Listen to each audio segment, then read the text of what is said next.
the tapestry of time, echoes resonate, carrying the wisdom of countless sages, prophets, and visionaries. Their teachings, a chorus urging us to forge a world steeped in love, kindness, generosity, and forgiveness. From the serene whispers of Buddha to the timeless compassion of Jesus Christ, and the inspiring resilience of Gandhi. Their words weave a narrative of hope and unity. Their message transcends epochs. The power of our collective thoughts shapes the destiny of our world. A symphony of positivity, when nurtured through dedication and practice, holds the potential to craft a realm brimming with prosperity and beauty. Conversely, the shadows cast by thoughts of greed, lust, hatred, and revenge cast a pall over humanity's future. These dark echoes threaten to unravel the fabric of our existence, steering us towards a chaotic and perilous precipice, risking the very essence of our shared existence. Yet amidst this dichotomy, a beacon of hope shines bright, the belief that within each soul lies the capacity for goodness, kindness, generosity, and love. It's a rallying cry echoing through the ages, calling for a resurgence of compassion and empathy. So let us, inspired by the teachings of the greats, nurture the seeds of benevolence within us. Let our thoughts be the architects of a world adorned with compassion, understanding, and unyielding love, igniting a future where humanity thrives in harmony. May we help in changing our reality. Here are more wisdom imparted to support us in this journey. And that there are particles, which are matter, it's you and I, and everything in this physical world, and then there's energy. And that energy has a consciousness, it has an awareness, and that energy is a field of information. In moments of contemplation, if you were wanting to hide God anywhere, it would be a good place to hide it, would be within the human being. And that truly, when we start to really investigate who we are and look to see how we do that and demystify it, I think once we start to demystify it, it can become a skill. And so Einstein and Planck started doing these really interesting experiments where they were taking energy and they were putting energetic impulses into metals. Well, when they started disturbing the electrons, something very unusual happened. The electron gained energy, then it lost energy. And it gained energy and it lost energy.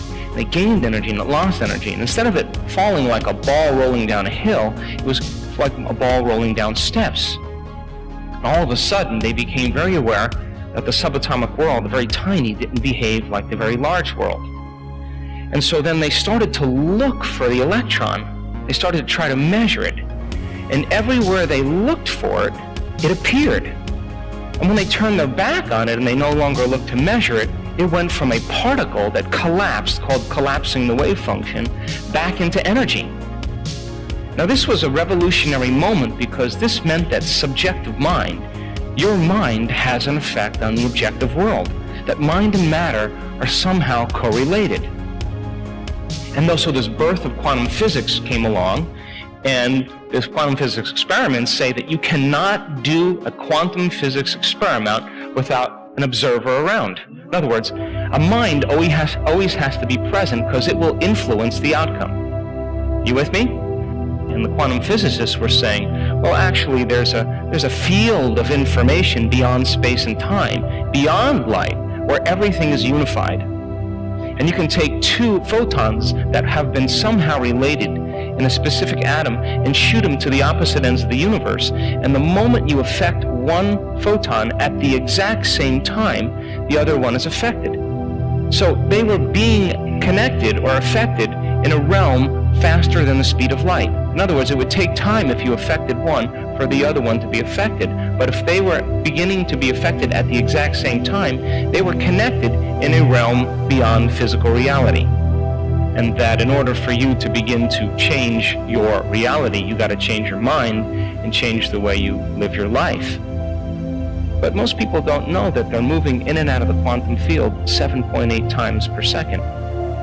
That you're vibrating in and out of the field all the time, and every time you leave, you disappear. When you come back, you disappear into that field of information, and you come back with information. But if you go out as the same person, you don't bring any new information back. Are you with me? And if you can begin to observe a vision that represents a future, and you can hold steadfast to that vision, and you can see that vision clearly in your mind, and every day you understand where you place your attention is where you place your energy, then you would be investing your energy into the future.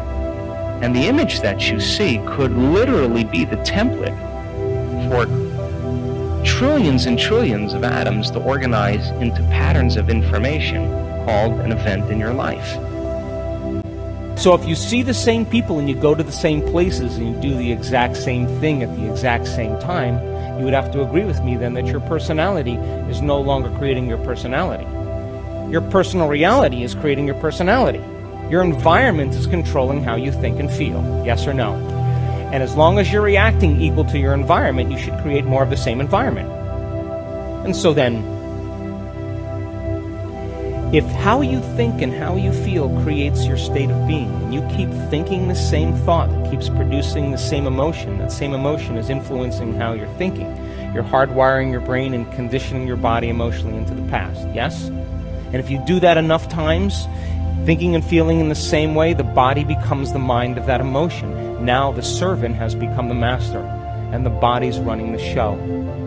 On how you're thinking and feeling, then to change then is to be greater than your environment, yes or no? And if you're waking up every single morning, coming back to your senses, looking at the person next to you saying, oh my God, who is that? How did I get here? Jeez. Wait, let me think of all my problems. Okay, I'm starting to feel like myself. Let me get my cell phone. Let me check. Okay, now I'm feeling like myself. And then you get up and you go through the same routine behaviors in your habitat. You have the vision of the toilet, and the next thing you know, you're in front of the toilet. Then while you're on the toilet, you have the vision of the coffee maker, and there you are, you're in front of the coffee maker. And then while you're drinking your coffee, you have the vision of the shower, and there you are in the shower. And while you're in the shower, you get super creative about the clothes you're going to wear, and next thing you know, you're dressed. And your body is always following your mind. And habit is when you've done something so many times, your body now knows how to do it better than your mind. Are you with me still? So if you wake up in the morning and you're doing that, would you agree then your body's on autopilot? And it's dragging you into a predictable future based on what you did in the past. And you're unconscious. Yes or no? And I assert that when you are not in the present moment, you're running a program. So don't take anything personally from somebody, because they're just running a program as well. And every time you say to the body, stay, are you telling it it's no longer the mind, that you're the mind? Yes or no? And now the will is becoming greater than the program. Yes or no? And all of a sudden, if you became conscious that you were angry or emotional or suffering, and you became aware that that emotion was keeping you into the past and driving your brain into high beta, and you became aware of it, and then you settled your body back down into the present moment, and you kept taking it out of the past, sooner or later the animal's going to surrender. Yes or no? And when it does, you are going to liberate energy. You are going to go from particle to wave, from matter to energy. And when that happens now, all of a sudden, you start feeling a little bit more joy, and energy starts to move right there. If you are literally going to make some type of change and affect your outer world, you're going to have to put most of your attention on your inner world, and you're going to have to become greater than the conditions in your environment and disconnect from your environment. You're going to have to sit your body down and overcome your body, and you're going to have to transcend time. Are you with me still? So then when you're living by the hormones of stress and you're in a threatening situation and the survival gene is turned on, then you're going to spend the most of your time thinking about your environment. Yes or no? And what is your environment made of? People, pets, things, objects, places, time. Yes or no? So then, if you start taking your attention off your body, then would you agree that you would become nobody? Yes or no? Yes or no? And if you took your attention off all the people in your life that you have to take care of and make sure everything's in place, and all those people have created your identity, that the moment you take your attention off all those people in your life, you become no one? Yes or no? Come on. And if you're not thinking about the things you own and all the objects, your computer, your cell phone, then all of a sudden you're in nothing. Yes or no? And if you take your attention off the place you have to go or the place you're sitting and you get so lost in your inner world that there's no longer an outer world, then you're in nowhere. Yes or no?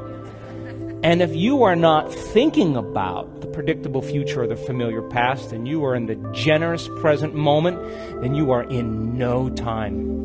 Are you with me still? And that means then you're no longer your face. You're no longer your pain. You're no longer your job. You're no longer your gender. You're no longer your diet. You're no longer your profession. You're no longer a mother. You're no longer a father. You're no longer a kid. You're no longer your culture, your skin color. You're no longer your name. You are nobody. No one, no thing, nowhere, and no time. And in that moment, you are walking into the door to the quantum field. You are passing through the eye of the needle. Are you with me still? And now here's what happens when this occurs. And we've measured this enough times. When you're thinking about all those people and things and problems and conditions in your life, and your brain is aroused because of the hormones of stress, and you're in survival, and you're activating all those circuits in your brain is firing very incoherently, and your heart is out of rhythm, and you're drawing from this field and turning it into chemistry, and you're more matter and less energy. But there comes a moment where all of a sudden a person has to settle down and there's chaos going on within them. They're disconnecting from their environment, and it's the unknown. And they have to work in trusting in the unknown more than the known. And as they do this properly, and they get beyond themselves, and they're no longer thinking about those people, they're no longer thinking about their pain or their body. They're no longer putting their attention on objects or things or places and time. If they're no longer activating these circuits in the brain because they're no longer thinking about them, guess what happens? The brain waves begin to change from beta brain waves, high beta aroused state, into alpha. And in alpha, all of a sudden, the inner world starts becoming more real than the outer world. The brain starts to imagine. And when you're out of the way, and you're no longer thinking and feeling in the same way, and you're changing your brain waves, as you change your brain waves, you're falling right into the autonomic nervous system. And as your brain waves slow down, all of a sudden you're connecting to that autonomic nervous system that wants to just do one thing: create order and balance in your body. And it says, she's gone. She's out. And it steps in right into the neocortex. And when it steps right into the executive brain, all of a sudden it starts taking those different compartments of the brain that were no longer working together and starts to synchronize them. And all of a sudden you see the front of the brain talking to the back of the brain. We've seen this so many times. You see the right side of the brain talking to the left side of the brain. And all of a sudden you see the brain starting to move into a more holistic state. And what sinks in the brain links in the brain. And all of a sudden, the person starts to feel connected to something greater. Are you with me still? And the moment that that happens, we can predict it now. The neuroscientists that come and study our work, we say, she's going to pop. What do you mean? Just watch. She's going to pop. And all of a sudden, the brain starts working together. And as they're no longer thinking and they're no longer putting their attention on objects and matter and people and things, and they're all of a sudden putting their attention within them, and that brain starts functioning in a holistic way, it starts to synchronize, and those brain waves become highly coherent. And all of a sudden, when that happens, that energy moves right into the heart. And at that time, we've measured this, all of a sudden, that person starts to feel whole. We're doing all this amazing research. The brain is in deep, deep, deep delta. That person, their body is sound asleep and their mind is turned way on. They are way in that autonomic nervous system. And when that occurs, they all of a sudden connect to a greater frequency.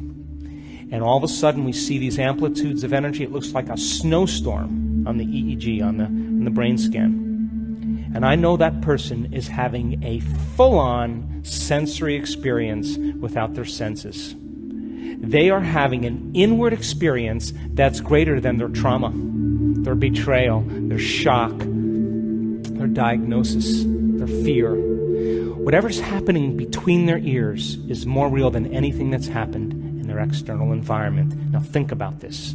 If you're having a full-on sensory experience without your senses, what would happen right now if your senses were amplified by 30%? What if everything you were seeing, smelling, hearing, tasting, feeling, what if your senses were amplified by 25% right now? Would your awareness of reality be amplified by 25 or 30%? Yes or no?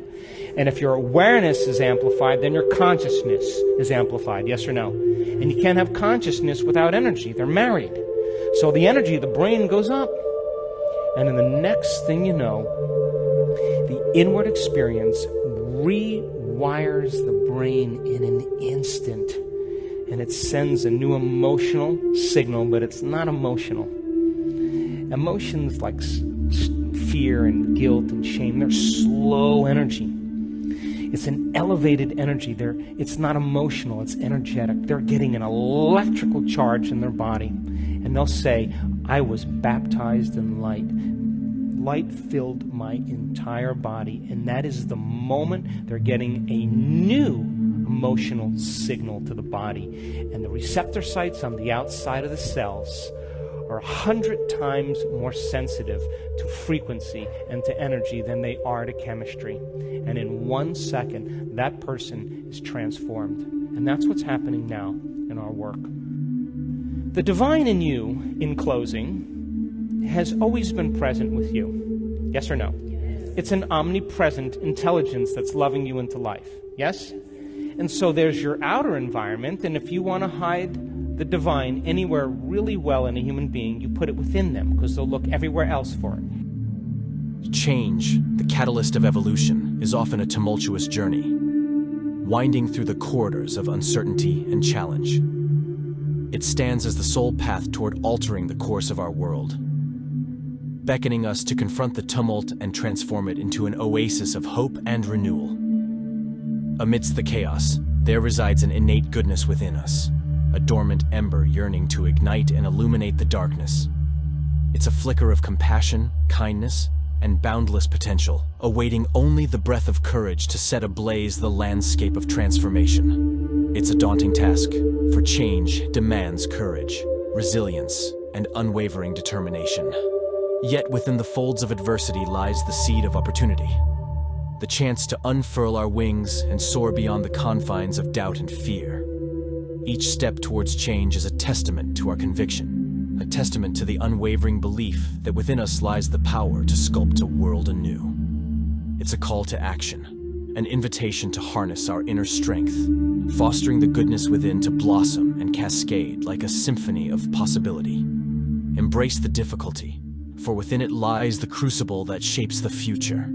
Embrace the goodness within, for it holds the key to unraveling the shackles that bind us, heralding a world where compassion reigns supreme and humanity flourishes in its collective brilliance. May we serve us in spreading goodness and positive change, no matter how small it may be. We can start from ourselves, to our family or loved ones, and spread it around. There are many small acts or words of kindness that have saved and changed lives. I wish you the best in life. See you on the next videos. Thank you so much.